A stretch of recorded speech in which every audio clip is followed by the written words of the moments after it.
जब domestic violence का false case डाला जाता है हस्बैंड के ऊपर और इन लॉज के ऊपर, या मेंटेनेंस का फॉल्स केस डाला जाता है हस्बैंड के ऊपर या इन लॉज के ऊपर, तो यही सोच के डाला जाता है कि मेरे को मेंटेनेंस वाले केस से भी आ, खर्चा मिलेगा, इंटरम मेंटेनेंस मिलेगी, और बाद में जाके मेंटेनेंस मिलेगी परमानेंट।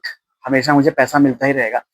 और आपका जो डीवी का केस है और मेंटेनेंस का केस है, दोनों केस जो डाले गए हैं अलग अलग, दोनों केसेस में एक्सपेक्ट किया जाता है कि दोनों केसेस से मेरे को इंटरिम मेंटेनेंस मिलेगी या मेरे को परमानेंट मेंटेनेंस बाद में मिलेगी। लेकिन ऐसा होता नहीं है।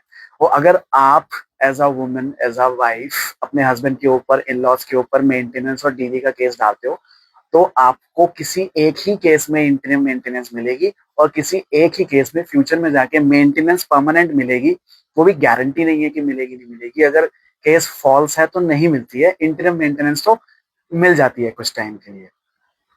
तो आपको एक ही केस से मिलेगी। ऐसा नहीं है कि मेंटेनेंस से भी आपको 40,000 रुपए इंटरिम मेंटेनेंस आएगी फॉर द टाइम बिंग जब तक केस चल रहा है, या डीवी के केस में भी आपको लगता है कि डीवी के केस से भी 40,000 रुपए अलग से आएंगे इंटरिम मेंटेनेंस के जब तक केस चलते हैं। ऐसे नहीं होता। डीवी में इंटरिम मेंटेनेंस अगर आपको मिलनी शुरू हो गई है या डिसाइड हो चुकी है, तो मेंटेनेंस के केस से आपको इंटरिम मेंटेनेंस नहीं आएगी, और फॉल्स केस में तो आपको मेंटेनेंस बिल्कुल भी नहीं मिलेगी।